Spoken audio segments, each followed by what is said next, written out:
जय हिंद फ्रेंड्स।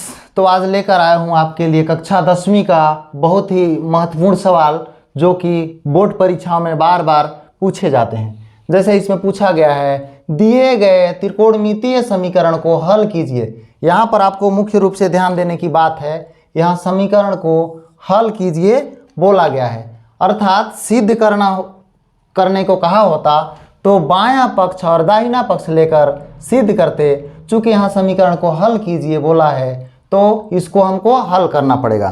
तो हल करने के लिए सर्वप्रथम लिखेंगे कॉस थीटा बटे में एक ऋण का साइन थीटा धन कॉस थीटा बटे में एक धन का साइन थीटा बराबर 4। जहाँ पे शर्त दिया गया है जो थीटा का मान होगा, यहाँ वाला थीटा का मान वो 0 अंश से 90 अंश के बीच में होगा। अर्थात हम इसको कैसे इजी तरीके से हल कर सकते हैं, तो दोनों में चूँकि अंश में यहाँ कॉस थीटा है और यहाँ पर भी कॉस थीटा है, अर्थात हम कॉस थीटा को उभयनिष्ठ ले लेते हैं। तो चूँकि दोनों पक्ष दिए गए हैं, बाएं पक्ष और दाहिने पक्ष, इसलिए दिस इम्प्लाई दैट का हम इस्तेमाल करेंगे और निकालेंगे कॉस थीटा को उभयनिष्ठ। तो हमारे पास चूँकि कॉस थीटा बाहर निकल गया तो बच गया यहाँ पर 1 और नीचे में दिया गया है एक ऋण का साइन थीटा और बीच में धन का चिन्ह है तो लिख दिए, और यहाँ से भी कॉस थीटा को हमने निकाल दिया तो बच गया 1/1 धन साइन थीटा बराबर में हमारा आएगा 4। अब देखते हैं, चूँकि इस तरह का सवाल को हल करने के लिए एक ट्रिक का इस्तेमाल करते हैं। जैसे कि एक सूत्र हमने देखा है कि यहाँ लिख दूँ आपके लिए, a माइनस बी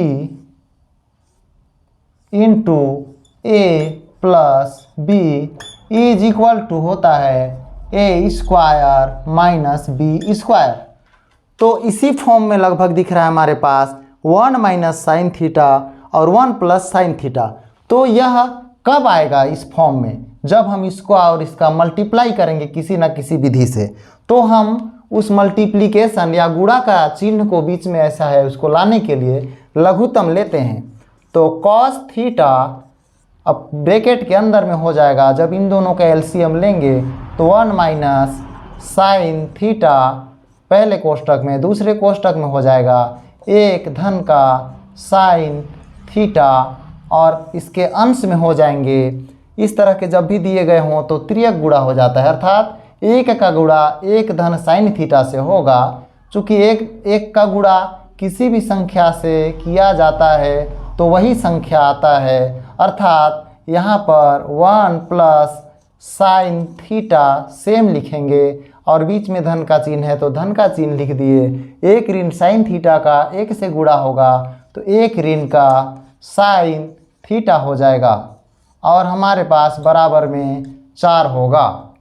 तो अब देखते हैं, यहाँ कॉस थीटा बाहर निकला है तो कॉस थीटा ही रखेंगे, और यहाँ पर चूँकि साइन थीटा धनात्मक और साइन थीटा ऋणात्मक है तो हम इसको आपस में कैंसिल कर देते हैं और हमारे पास बचता है 1 धन 1, अर्थात दोनों को जोड़ेंगे तो 2 बचेगा और नीचे में बच जाएगा एक ऋण का साइन थीटा पहले कोष्टक में, दूसरे कोष्टक में 1 धन का साइन थीटा बराबर में हो जाएगा 4। तो हम अब इस सूत्र को देख रहे हैं, ये इसी रूप में दिया गया है। तो इसके लिए हम लिखेंगे इसको कॉस थीटा कोष्टक में 2 के बटे में, ये हमारे पास, इसको मैं पुनः एक बार लिख दे रहा हूँ यहाँ पे, a minus B into a plus B बराबर में a square minus B square. तो इसी फॉर्मेट में लिखेंगे। चूँकि देखिए यहाँ पर a के जगह में 1 है, यहाँ पर भी a के जगह में 1 है, यहाँ b के जगह में साइन थीटा है, यहाँ b के जगह में साइन थीटा है, यहाँ ऋणात्मक है, यहाँ धनात्मक है, यहाँ ऋणात्मक है, यहाँ धनात्मक है। तो इस फॉर्मेट में जो दिया गया है उसको हम ऐसे लिख सकते हैं, अर्थात a स्क्वायर, तो हमारे पास a क्या है 1 है, तो a स्क्वायर अर्थात 1 के घात 2 और ऋण का b के घात 2 मतलब साइन स्क्वायर थीटा और बराबर में हो जाएगा 4। तो अब देखते हैं कि इसको इस तरफ लेकर चलते हैं और लिखते हैं कॉस थीटा, तो उभयनिष्ठ निकला है तो कॉस थीटा को लिख दिए। और चूंकि ये जो 2 है इस 2 को सामने भी लिख सकते हैं, चूंकि x इंटू वाई कहिए या y इंटू एक्स, मल्टीप्लीकेशन में आगे पीछे लिख सकते हैं, तो इसलिए हम 2 को पहले लिख लिए। और नीचे में आया 1 के घात 2 अर्थात 1 ऋण का साइन स्क्वायर थीटा बराबर हमारे पास आया 4। और एक स्पेशल सर्वसमीका मैंने जैसे पिछले वीडियो में बताया है, वहाँ स्पेशल फॉर्मूला कुछ बताया था। उस फॉर्मूले में बताया था कि 1 माइनस साइन स्क्वायर थीटा बराबर होता है कॉस स्क्वायर थीटा। तो उस आधार पर हम यहाँ 1 माइनस साइन स्क्वायर थीटा को कॉस स्क्वायर थीटा लिख सकते हैं। हम यहाँ इसको ऐसे लिख सकते हैं 2 कॉस थीटा बटे में 1 ऋण साइन स्क्वायर थीटा को क्या लिख सकते हैं, कॉस स्क्वायर थीटा, अर्थात कॉस स्क्वायर थीटा लिख दिए। अब एक कॉस थीटा से स्क्वायर वाला एक कॉस थीटा कट गया तो हमारे पास बचा, अब ये दाहिने पक्ष में 4 बचा ही हुआ है, तो बच गया 2 बटे में कॉस थीटा बराबर 4, अर्थात हमारे पास बच गया 2 बराबर, इसका तिर्यक गुणा करेंगे तो 4 कॉस थीटा। और अब चूंकि हमको थीटा का मान ज्ञात करना है, यहाँ सवाल में दिया गया है कि थीटा का मान ज्ञात कीजिए, या तो समीकरण को हल कीजिए अर्थात थीटा का मान ज्ञात कीजिए। तो ये जो 4 है उसको इसके हर में ले आता हूँ और बराबर में लिखूँ इसको कॉस थीटा। अब ये 2 एकम 2, 2 दूना 4, अर्थात हमारे पास 1/2 बराबर कॉस थीटा आया। अब देखते हैं यहाँ पर आगे क्या होता है। इसको हम लिख सकते हैं कि 1/2 कितने कॉस कितने अंश का मान 1/2 होता है, तो कॉस 60 अंश का मान होता है 1/2 बराबर हो जाएगा कॉस थीटा।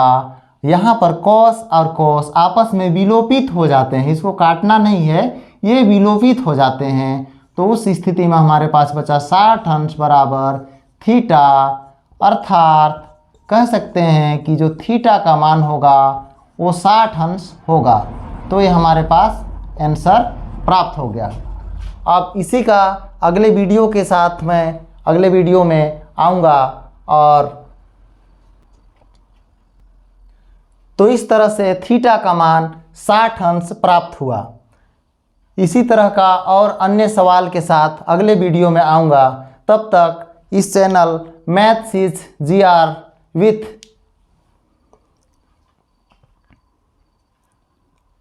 थीटा बराबर 60 अंश आया।